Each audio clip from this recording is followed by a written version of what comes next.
supported by Centre Court this year. So we want to say thank you to Centre Court and Simon Plum, who's obviously here too, who's the manager there. So that's great to have them on board this year. For those that don't know much about the network, it's here to kind of support businesses to take action to reduce their environmental impact and to adopt more sustainable business practices. So what we try to do is encourage businesses to become business champions.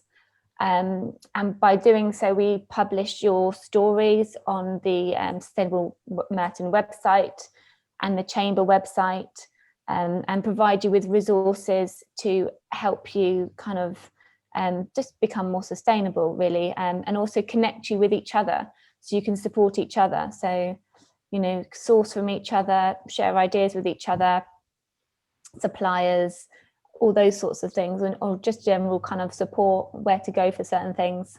So that's the aim of this network, just to really support you on your journey, no matter where you are on that journey at the moment. So if you'd like to become a business champion, if you'd like to just email me, I can send you the sign up form and I'll put my email in the chat.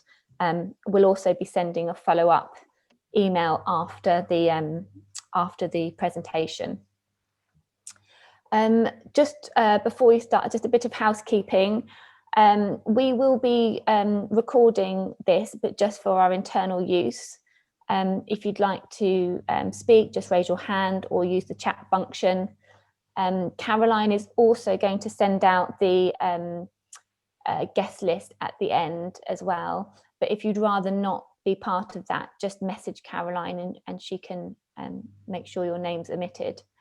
And I think that's it, really. In terms of the agenda, we're really pleased to welcome Joe from Geeky, who's going to tell us more about the Geeky Zero Pro app. And then that presentation will be for about 20 minutes or so.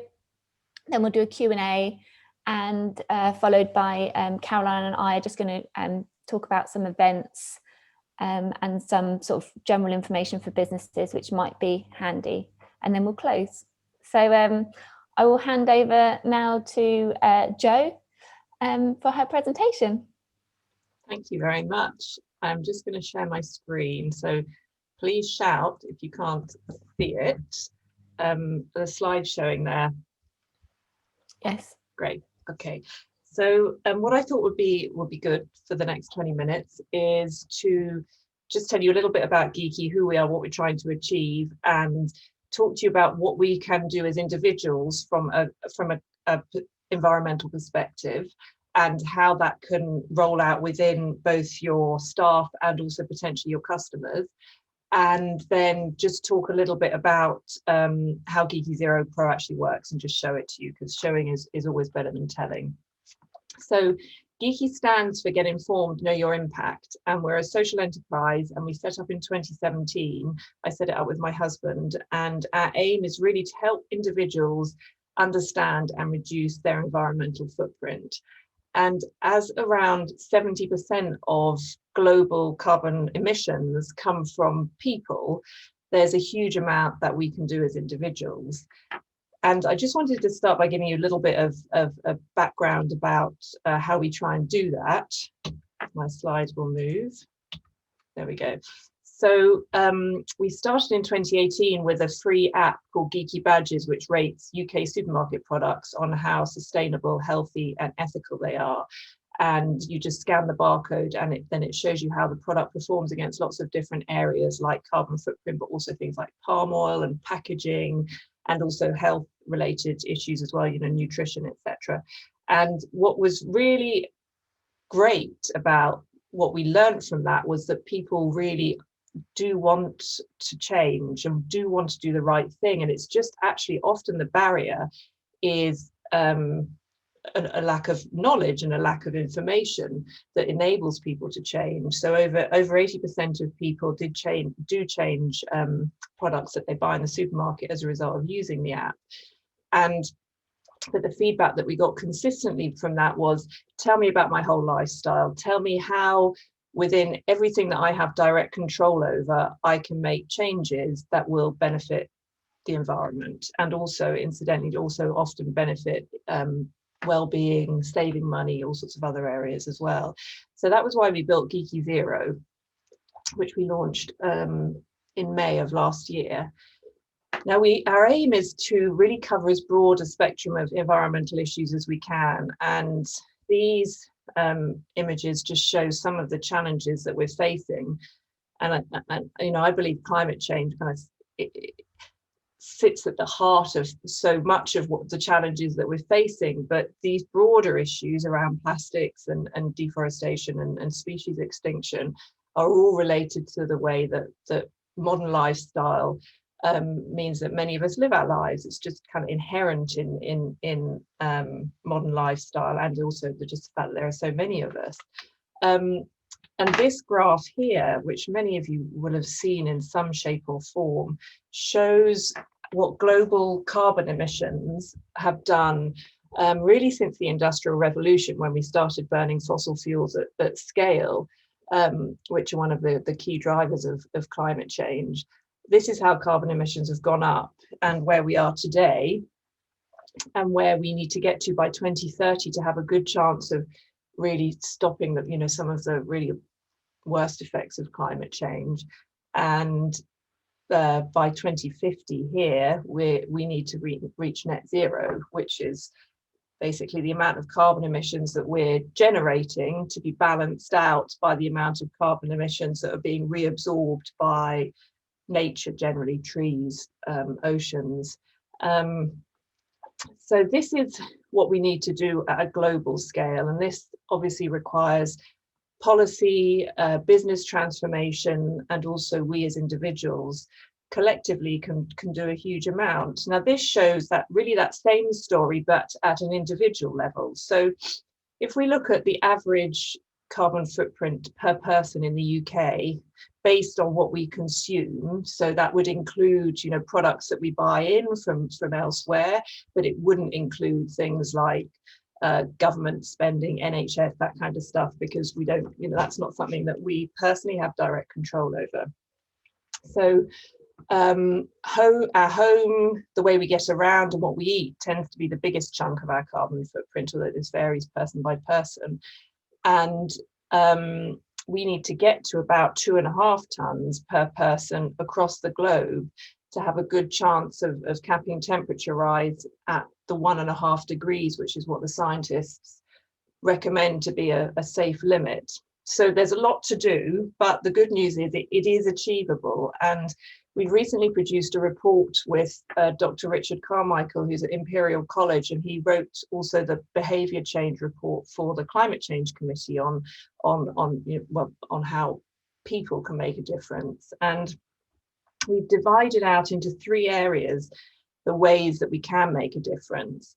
And these are outlined here. So reduce is steps that we can take in our own lifestyles that reduce the impact of our current activities. So it might be, you know, things like reducing the amount of miles that we drive every year, reducing the number of flights that we take, for example. Replace steps are about actually swapping and switching. So that would be something like changing your electricity supplier from a standard fossil fuel, you know, often gas or some occasionally coal generated electricity, to renewable electricity, so wind and sun. And then the repair steps, this is all about repairing nature, really. So things like tree planting, forest restoration, that kind of thing. And the combination of these 3 areas mean that it is actually possible for people to get to a net zero lifestyle already. And, you know, it's going to be different for everybody. And I think what's really, really important is that people find the right path for them. And clearly it totally depends on personal situations and what's achievable within your own lifestyle. You know, if you need your car to drive to work, that's probably a non-negotiable, but there might be lots of other areas that changes that you can make changes that might also have broader benefits. And this year we are calling on everybody to start with cutting a ton in 21. And I think with the reason we decided to go for this was because policymakers and businesses to a greater or lesser extent tend to plan out in terms of, you know, a number of years. So a lot of the government targets and big business targets are around 2030 or 2050, but we as individuals don't really engage with that. You know, we think about months and years. You know, we might think about what's coming up in the next year. So actually, breaking this down into bite-sized chunks for people feels like a really important way to go. And lots of people have signed up to this already, and I think are really excited about it. We help them every step of the way with Geeky Zero. And then in terms of Geeky Zero Pro, what's really interesting is that lots of businesses have done a really good job on thinking about some of these areas here in terms of their operational impact. But it's a fairly new area for businesses to start helping either staff or clients or customers to think about their own personal impacts. And I think particularly with the advent of home working and, you know, all the changes that have happened in the world in the last year, there's much less of a clear divide between our personal life and our work life. So it's often the two are quite closely intertwined now, and actually helping people think about what the impacts are in their own lifestyle can be a really positive experience for staff in this currently rather gloomy situation that we find ourselves in. So I wanted to show you now how Geeky Zero actually works to kind of bring it alive. So there's a completely free personal version, which I'm going to show you now. So when you first sign up, what we do is ask a few super simple questions to enable us to get an initial estimate of your personal carbon footprint. So we show that here against that UK average of around 9 tonnes, against the global average, and against that target of where we need to get to by 2030. And then you can toggle through here and see how that breaks down across different parts of your lifestyle. And this can be really fascinating, that, you know, suddenly you find areas that you know, you hadn't really thought about having an impact before. And then in the footprints area, you can go in and really get as detailed as you want to on all the different parts of our lifestyle that we have control over. So we do things like pensions and banking and savings, or holidays. I know that's a bit pie in the sky at the moment, but we can dream.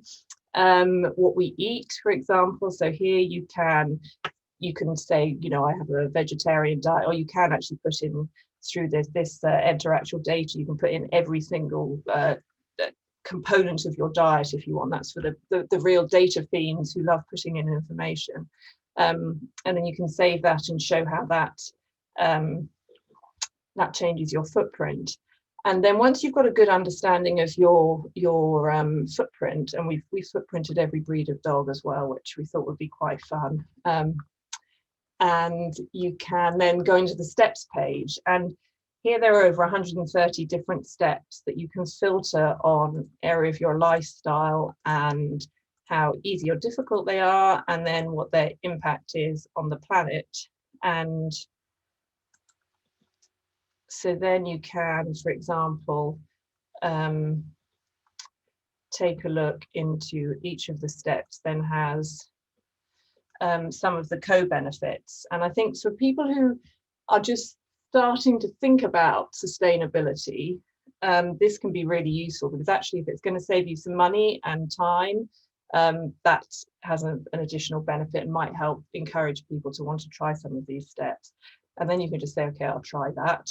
And that will help boost your score, which sits here on your progress page, and will keep on going up with all the, you know, all the improvements that you make. And we created a score so that everybody could engage with it, because carbon footprint can feel, you know, a bit uninspiring as a concept sometimes, but and also not necessarily something that people really engage with very much. But everyone gets a score, and we hear repeatedly that people who haven't necessarily been particularly interested in this issue before, when there's that notion of competition and, you know, trying to beat peers, that can be a good driver to get people involved who hadn't otherwise. So that's the individual version, which is totally free and anyone can use it anywhere in the world. And then the pro version, what that does is really brings together, it's lots of different organizations are using it, from universities to very small businesses to much bigger, to multinational businesses. And some of the schools are looking at using it as well. And the aim really here is to show how what every individual within the organization coming together, what that's achieving together. So what we show is how much carbon, water, land, and single-use plastic everybody's saving together, what the average footprint is across the organization. And then we also show what's trending as well. And this can be really fun. So we're encouraging people to talk to each other about what's going on. You know, gosh, you're doing that step, maybe I'll try that one. And then leaderboards, which can be good for the more competitive minded among us. And you can see how each of the teams are doing, and then dig into the teams and get all of that same information at team level, but also then see how everybody's doing at team level. So what we've really tried to do is make it fun, because if it's not positive and empowering, it's quite difficult to keep people's attention. And another key kind of component of keeping people interested is ongoing engagement. And we run a program for people using Geeky Zero Pro, where we provide lots of support and ideas around activation and encouraging people to focus on specific areas of their lifestyle depending on, you know, the time of year. So around Christmas, we did, you know, Christmas related steps. We'll do Valentine's related steps in February, and then spring related steps in March. And it's all about helping people, helping bring sustainability into people's day-to-day lives, rather than them seeing it as something apart. And the campaigns I've just touched on already. And we also have lots of resources as well, which can help really just build awareness and build momentum, and hopefully inspire people to want to make some of these changes. And I think one of the real challenges for people is, you know, I hear about climate change, I hear about the fact that we need to address these big environmental issues. I want to do something, but I just don't really know what to do. And what we really try and do with Geeky Zero is to give people personalized, relevant information to them, so that then they can pick what's right for them. Because if it doesn't fit with people's own personal lifestyles and needs, then it's quite hard for people to really engage with something. And yeah, I just wanted to share this to close off, that we designed it so that it was relevant to as broad a group of people as possible. So I think on the left, Molly and Jules are at two opposite ends of the spectrum. So Molly was running she was president of her student union at Reading, and she had never really thought about the environment or climate change or any of these issues, but due to her job, she wanted to get more involved. So she found it really useful to build that base knowledge and understanding. But Jules, at the opposite end of the spectrum, ran a climate action group in Cornwall. And so he knew a lot about it, and he knew a lot about individual action. But for him, it really helped him understand his personal impacts and galvanize a change that, you know, was quite a dramatic change, really, and had a big impact on his footprint. And we're also working with the UN high-level champions for COP26. So these guys are, there's a representative from the UK on the left, Nigel Topping, and then a representative from Chile on the right, Gonzalo Munoz, who was responsible for the climate conference last time it took place a year and a half ago. And these guys are really focused on galvanizing global action across businesses, cities, universities, and also increasingly individuals through the work that we're doing with them, and others as well, to work towards that net zero goal. So it's really exciting. And I think what's really striking, just in the last, I'd say, year or two, there's a real sea change in terms of the general public really becoming aware of how important it is for us to all get involved, and our aim is just to make it easier for them to do that. So I am going to stop there and stop sharing, and see if there's any questions. Thanks so much for that, Jo. It's fascinating So I don't know if anybody's got any questions that they would like to put forward to Jo. Hannah, do you want to go first? You go, Hannah. Sorry, Ellie. No.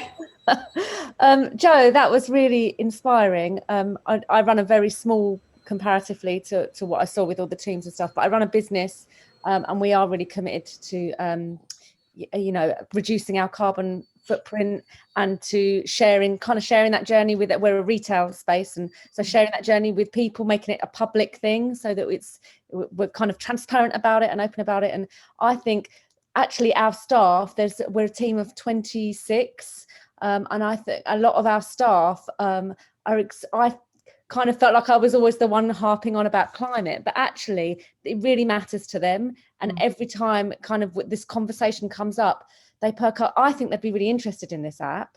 But what is the cost?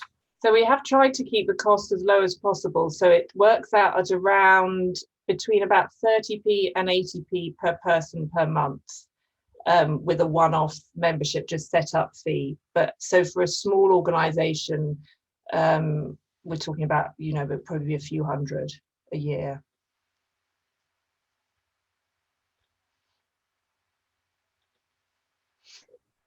Oh, Caroline, you're on mute. I had a question, Jo. So if you run a business, you could get your employees involved in inputting their impact, making their changes, so you could collectively see the difference you're making. If for example, I ran a business I just wanted to see how sustainable my business operations were, could I use the app as just a way of looking at the carbon footprint of my business? It isn't designed for that. No. So we have very much focused on individuals, albeit sometimes it's individuals as a group. And the reason we decided to do that was to focus on individuals rather than operational footprints, is because the operational footprints is a pretty well served market, I think, in terms of there's quite a lot of software that exists. And I can share a link as well if there's a charity called CDP that works with businesses across the world, actually encouraging them to measure and reduce their carbon emissions. And they have a partnership program where they recommend services to businesses around the operational footprint. So I'd be happy to share that in the chat, and that has some quite useful links. I think that would be good, because I think a lot of businesses just need to find out their baselines as well. Yeah, absolutely. In order to then, right. And I think it's great. I think it's great, the engagement with the employees, but also just as a business owner, just to think, how can I change as well? Yeah, I think you're right. In our operation, so it's almost like it needs to be a two-pronged attack, doesn't it, to have the most impact? Yeah, I think that's right. And I think it very much depends on the business as well, because if, for example, who was running, Chris, you run a buildings firm, so actually like the impact of some of your build projects would probably be quite significant, although technically that, in the world of carbon accounting, that belongs to your client, really, not to you. Yeah, sure. But there are lots of savings that you can probably make around material choices, transportation, all that kind of stuff. But for more of a services business, actually the impact of staff could be much higher, because you probably just have your office and a bit of IT, and that would be the majority of the operational footprint. So it does very much depend on in terms of where you can get the biggest impact quickest. It depends on the type of business. On that, Jo, have you run the program through things like a big building project? So like if you have something done on your house, you're creating a carbon footprint, aren't you? Yeah. So, I mean, like the skip companies locally have done a massive job, and 95% of all skip waste is recycled. Yeah, it's amazing. But some skip companies are better than others. So it would be good to have, some sort of, if Merton had a kind of, stamp of approval or something on a particular skip company, people can then make choices. Because I'm the project manager, I can say, well, we can use Kappa skips because they do 95% recycling as opposed to another company which only does 50%. And things like insulation, you know, it's empowering the client to make decisions that if they spend another 20%, they can have lamb's wool insulation in their loft rather than plastic, you know, or oil-based products, things like that. So it comes back to information, doesn't it, and education. But have you ever run, you know, if you have a loft conversion done on your house, the carbon footprint immediately is probably quite high, but is the long-term footprint less because your heating bills go down and, you know, your house becomes more sustainable, doesn't it, because it's better insulation? And yeah, exactly. And one of the steps actually that we recommend is insulate your house. And that has a big impact. So in terms of the way that we rate the steps, we rate them in terms of impact and ease. And obviously the upfront cost on that, there is an upfront cost, but over time, there are cost savings. You know, the same with heat pumps and all of these other things, particularly where there are government grants. We haven't done an end-to-end project on that. I'd be happy to share with you afterwards some of the data sources that we've used in the footprint of our home improvement footprint. So within the home component of putting in your footprint, there's a home maintenance and improvement, okay. so that you can understand, because you're right. I mean, actually for an individual, that's a big chunk for your footprint in a particular year if you decide that you're going to do a loft conversion or whatever it might be. And it's just about working out the longer term impact. So you can put that there. And would you just ping me your email? Okay, yeah, I'll do. And Chris, in response to your question about you know, finding local suppliers who are working sustainably and have good green credentials, I think that's the point of the business network, that we want to try and get as many businesses as we can to join, to become business champions, showcase what they're doing, so that you can then utilize each other. And, you know, we've also got a LinkedIn group. Perhaps you can ask other members of the group, does anyone know of a concrete supplier who has some sort of sustainability credentials? So I think that's what the network's all about, just bringing you all together so that you can share resources, ask if anyone knows of anyone that is showcasing those sorts of credentials, so that we can keep it all local, and know things are being sourced well. So and that's the aim of this, just so that we can grow it. So the more momentum we get, the more effective it's going to become. So that's just what I wanted to add with regards to that, really. Thanks. Simon, did you have a question? And then we'll go to Katie after. Yeah, hi Joe, Simon from Centre Court. Firstly, wow, I'll be definitely downloading the personal one. The simplest, even on the brief presentation you've just done, the simplest and most user-friendly system that I've seen to kind of track your own footprint. So, you know, well done. The Teams one, I'm really interested in. Hand on heart, and it's probably a fault on my part, I don't really know what my team's personal ambitions are in terms of their own carbon footprint. I don't know how they'd respond, and that's the truth of it. I'm particularly interested in the Teams one because, as you said, you get a bit of competition going, and you can do it as both a motivational thing within the business, as well as improving the emissions.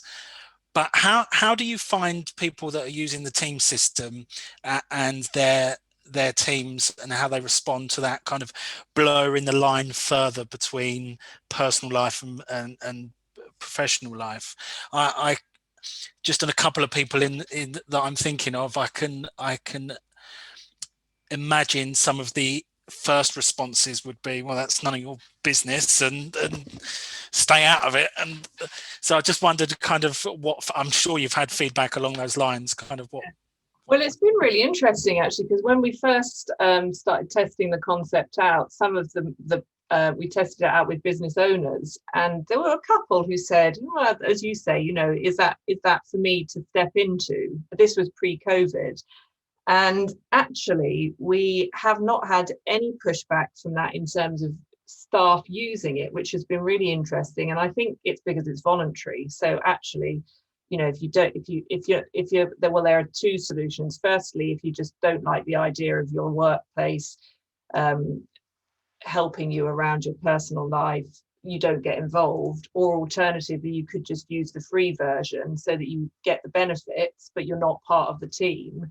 And then you could, you know, talk, you know, you can be involved in the conversations without feeling that you're divulging anything about yourself. And because we only ever show the score within that you know, the dashboard, it's much less invasive in terms of feeling good. You know, you would never know how somebody's footprint breaks down, for example, or the fact that they've, you know, decided to go on holiday 5 times and their travel footprint's through the roof. And I think that it's that balance. We've spent a lot of time thinking about how we make sure we provide enough information so that there's that competitive component, that it motivates everybody, but that they don't feel, you know, this is none of your business. Katie, did you want to go next? Thank you. Yes. And again, yeah, really interesting app, and I'm going to take a look at the personal one for sure. I run. Or we can't hear you, Katie. Oh. No. That's odd. A bit louder. We can hear you a bit, but it's just quiet. Is that any better? Yes. Yeah. Okay. Sorry. First meeting of the morning. Yeah, really interesting app, and I'll certainly download the personal one. I mean, I'm a self-employed person. I do training and coaching, and I'm keen to support people who are doing good things and working with purposeful businesses. So I was interested in what you said towards the beginning about not only the impact that you can have for yourself and, you know, how you run your kind of own little office and operation, but also thinking about impacting on clients. And I don't know, is there anything on that in the personal one, or would I have to sign up to the pro one to get sort of insights on that? Because it's kind of a slightly blurry place for a teeny tiny business. Yeah, so in terms of working with clients at the moment, I think that that's an area that's in its infancy. But what happens at the moment is, so for example, Southern Water, who we're working with, have you know, the water companies are really feeling climate already. I think it's a real challenge for them. And so they're very focused on trying to educate their customers. So what they do is share the free app and you know, use some of our sort of ongoing materials that they can then share with their customers. And I think that works really well, because actually the Teams component works best when there's some sort of cohesion and there's an incentive to, you know, that you actually are interested in what other teams are doing. But customers they don't generally have a connection apart from through you as being their supplier or provider. So actually the free version for them, it delivers in many ways all that they need in terms of understanding what their footprint is. So that's I think if you're B2B, then sometimes we're beginning to have discussions with some businesses about, look, we're doing this with our staff, and we think that you know, X, Y, Z client would also benefit from it, so we're going to introduce it to them. But it's, yeah, I think the Teams component works best when there's some sort of connection between the people in the teams.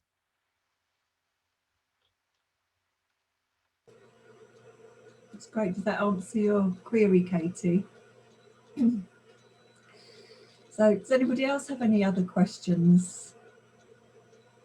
So I don't know, Ellie, do you want to now go and give your update then? Yeah, so we just wanted to kind of have a quick chat about what's coming up for businesses, and I guess on the climate agenda as a whole. On the 27th is the launch of the Climate Action Plan in Merton. which I'll put a link on. I think the council would like to encourage businesses to attend and to get involved and get more information about the plan and how it applies to businesses. I know I might put her on the spot here, but Ramya is here. I don't know if you're Ramya is the buildings and energy lead, has just been newly appointed, so congratulations with that.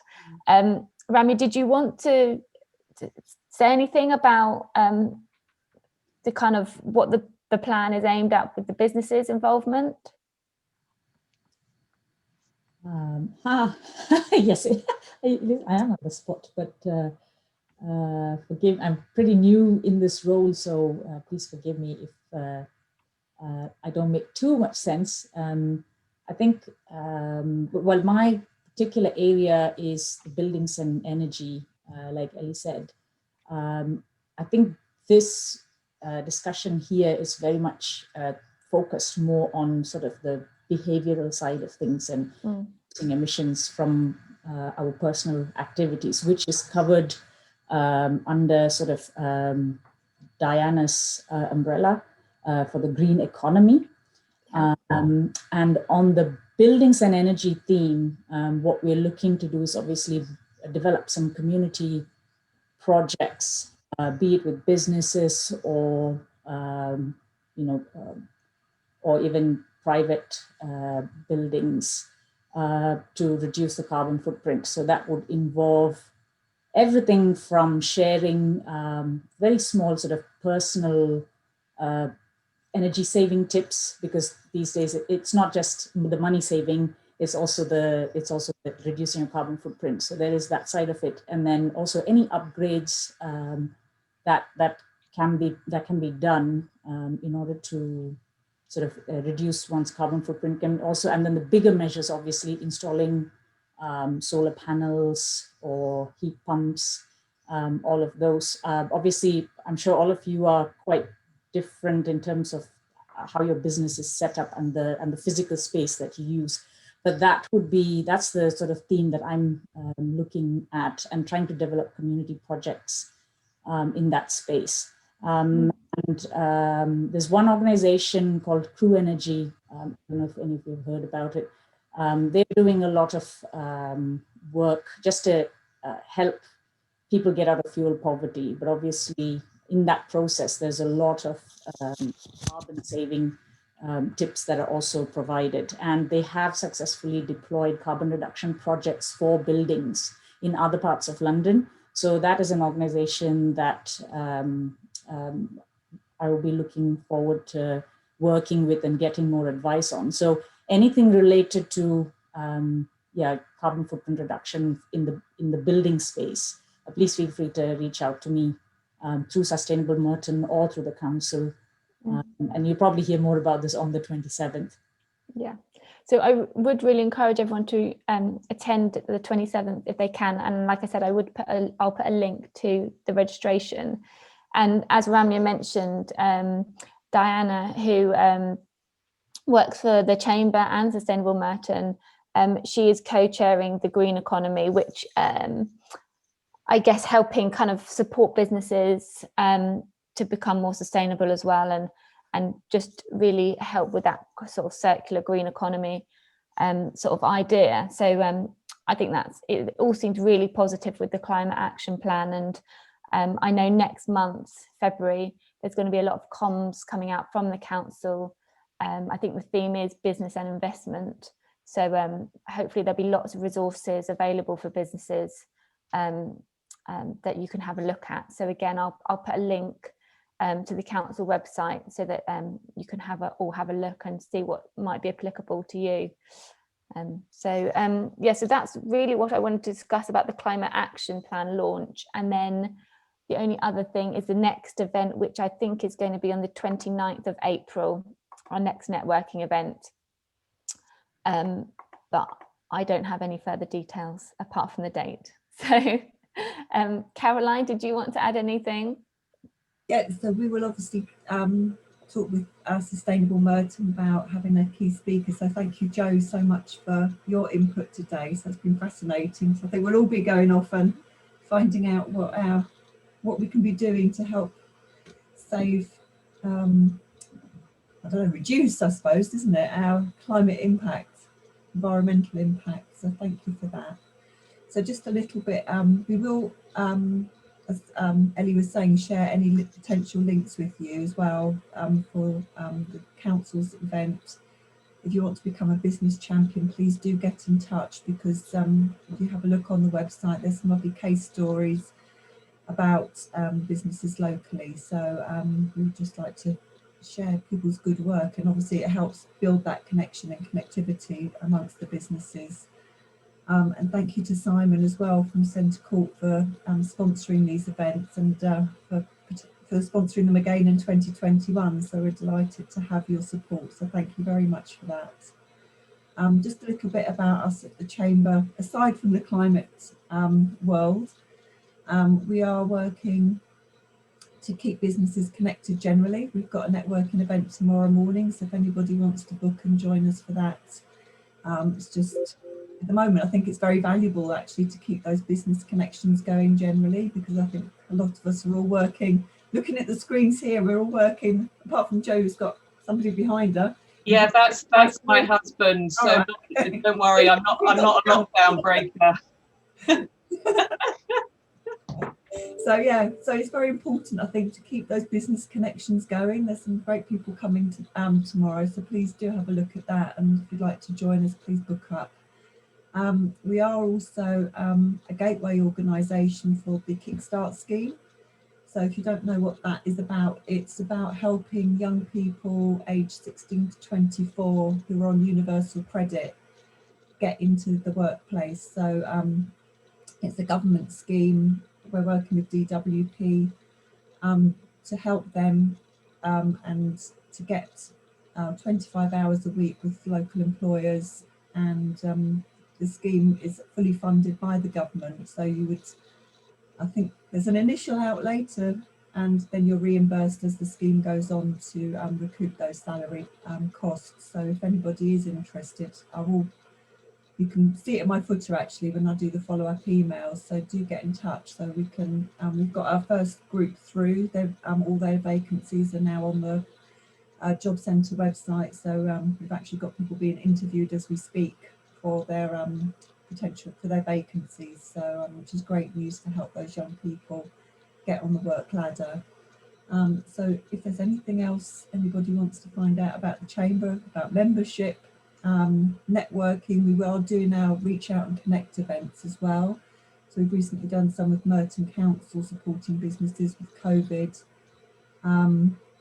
advice on the business grant side of things, and lots more helping businesses with their LinkedIn, being connected. Then please do keep an eye on our website, we'll keep you informed of what's going on. So I don't know, Ellie, is there anything else from the Sustainable Merton side that you'd like to add? I don't think at the moment. I've just put in the chat that if you want to sign up to our newsletter, then if you just click on the link, you'll be able to register, and on that is a lot of information about this upcoming climate action plan and just other events going on in the borough.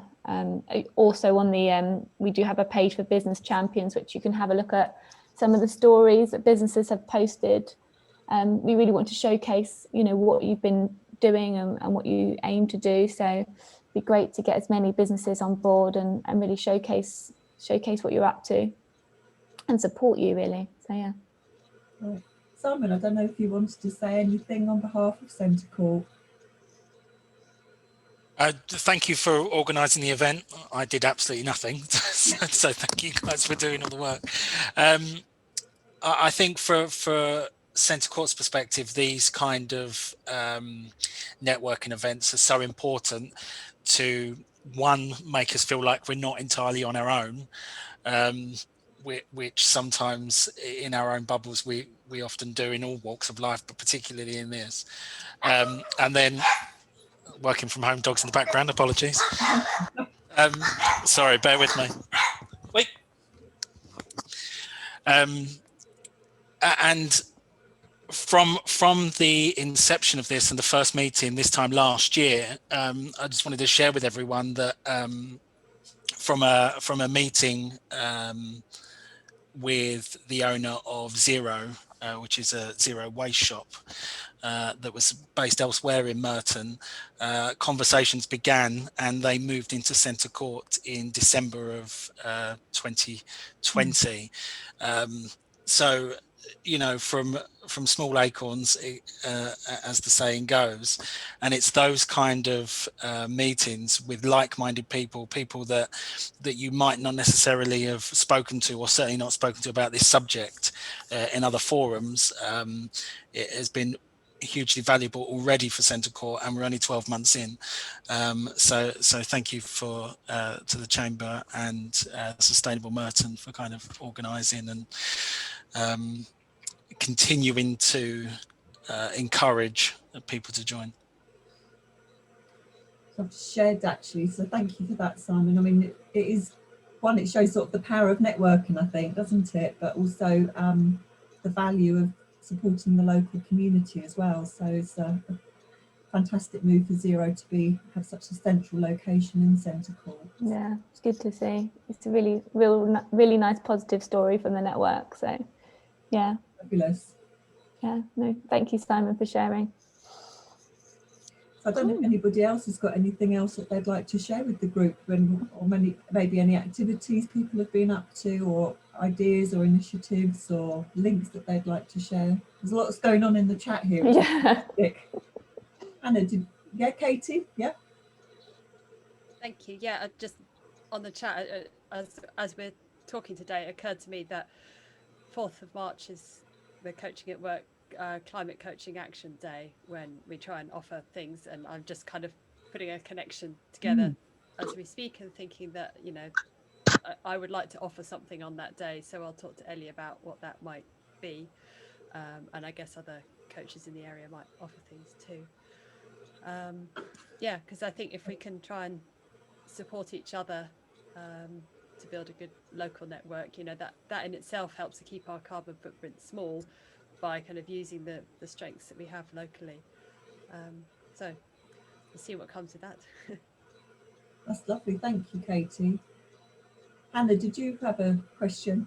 Yeah, well, not really a question, but just kind of, following up, like, just this has been really good. And I'm sorry, this has been my first meeting, and Ellie has enlightened me that this has been going on. So this is about your fifth coming together. I've got a site, in most of you know, in Morden and one in Sutton, so neighbouring boroughs. But I'm really in which we're going for carbon neutral accreditation, and I've got a call this week with a carbon auditor.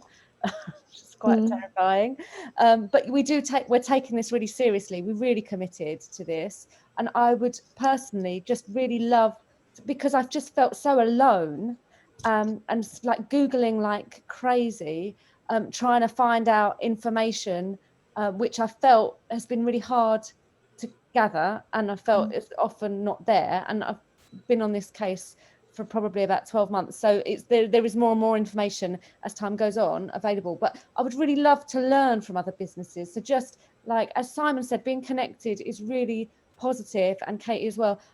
If just having this as a resource and being able to link up and learn from what other organizations are doing, and whether they're, we've scrutinized our supply chain. We've, every aspect and every level of what we're doing, we're trying to reduce our emissions, and it's where, we're a restaurant as well. It's not easy, but we're taking it really seriously. So I just want to kind of put that out there, that we've got information we can share, and equally I'd love to learn from other people. So we'd love to share my details, and Katie, from this, being, what you've mentioned, this event, really interested in all of it.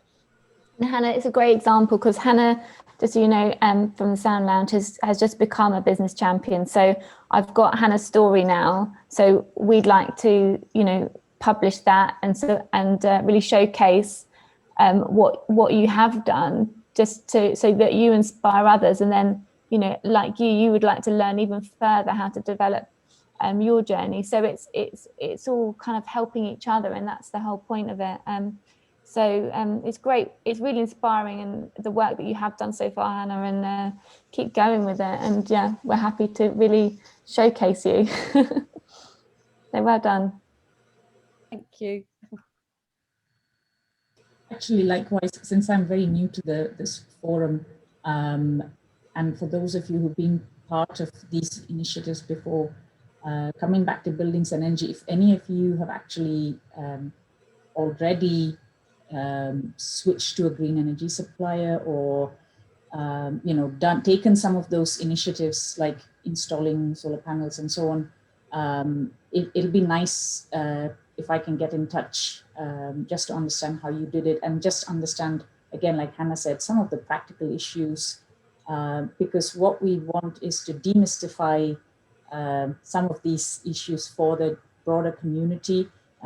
Personally, myself, I just think, yeah, whenever anything to do with the house comes along, it's like, oh dear, it's going to be a hassle, and you start stressing about it. And I think that's a big, it sort of stands in the way of us making a big change. And like Joe said, there's a lot of, the footprint of our homes and our electricity and gas consumption obviously is quite huge. So we would like to also do more work to try and simplify that, at least from an information standpoint. So if any of you have already been involved in that, also please feel free to get in touch, because we are very much learning as we are doing. So, Terry, did you want to say something? Yes, I've come from slightly different direction, I guess, to a lot of the people here, but very similar to Chris, that I've come from the built environment. By profession, I'm a lighting consultant and designer, but I've had it's not too strong to say, an argument with lots of people within the built environment over many years, because we've been producing buildings for the wrong reasons, really. And things like BREEAM and LEED, which are very good certifications for building efficiency, they don't take account of the people that are actually using the spaces. But we've now got certifications, things like the WELL standard, which is gaining traction. And what that's doing is really linking up people's needs, whether that's physical or psychological, emotional needs, with the environment that they're within. And of course, now at the Sound Lounge, I'm finding that all these strands are coming together, because with it being plant-based and the concentration on emotional well-being as well, it's all coming together. But what I would say is that there are loads and loads of really clever people out there. I did put some stuff in the chat about LETI London, which is the London Energy Transformation Initiative, which was started by a very clever young engineer, Clara Bagenal-George from Elementa, and that is brilliant. So I've been involved with them for about 2 years now, and they've produced these guides for both operational and embodied carbon. But there are loads of people from developers through architects, engineers, all the way down to wastewater engineers and heating engineers that want to do the right thing and are working towards this. We've been quite successful in getting a good response that was announced yesterday from the government to the Part L building regs, that they were looking at changing and watering down significantly, and we've managed to prevent some of that. So that's one side of where I'm coming from. The other side is the lighting side, and I do a lot of stuff. I work also with another CIC, another community interest company called Lightopia, and we are all about light nutrition. It was founded by another lady, Nina Sheldon, who suffers from seasonal affective disorder, and I give talks to various organisations about the importance of light for our physical and emotional well-being. So if that's of interest to anybody, I'd be happy to do that. I'm actually giving a presentation to a university in South Africa, unfortunately not in person, in March, but so there's all of these things. But what really gets me is that all of these strands are now coming together, and listening to what people are saying here, it's really inspiring, because whereas I've come from like the built environment side, a lot of you are coming from the personal side, but what's happening is we're all meeting in the middle. And I think that's brilliant, because some of these steps that can be taken aren't difficult to take. It just needs awareness. And I think there's a real hunger at the moment for people to do this. So yeah, all power to you. And I look forward to joining you on some future events. But if anybody's got any questions for me on light nutrition or the built environment, please ping some stuff over to me, ask some questions. Thank you. Thank you very much, Terry, for that. I think we've lost Ellie somehow, so I'm not quite sure where she's gone. But I was just trying to work out who disappeared. But oh, she's back. So, I mean, I think it's just, well, it's a very positive way to be starting the day, I think, actually. And a gloomy January morning, I feel sort of quiet and sort of, my spirits have been lifted by you all. So it's been great to hear all your various stories. And I think so that sharing of ideas and resources, I think, as Hannah was saying, it's so valuable. So, Jo, thank you so much for your presentation today. Thank you, Jo. Oh, that's a pleasure. It's nice to be here. And as you say, it's nice to talk about some positive stuff in the current gloom. Absolutely. So I don't know, are you happy for us to share your presentation with people? Yeah, that's fine. I'll forward it on to you. Fantastic. That would be brilliant. So we can share that and the links that have been put in the chat as well today for everybody. And I'll get the list. So, but thank you all so much for joining us. Yes, thank you, everybody. Yeah, do let us know. So, sorry, Ellie, do you want to finish off then? No, I just want to, I'm just saying the same things, really. Thank you all for coming, and see you soon. So hopefully we'll see you all on the 29th, if not before. Thank you.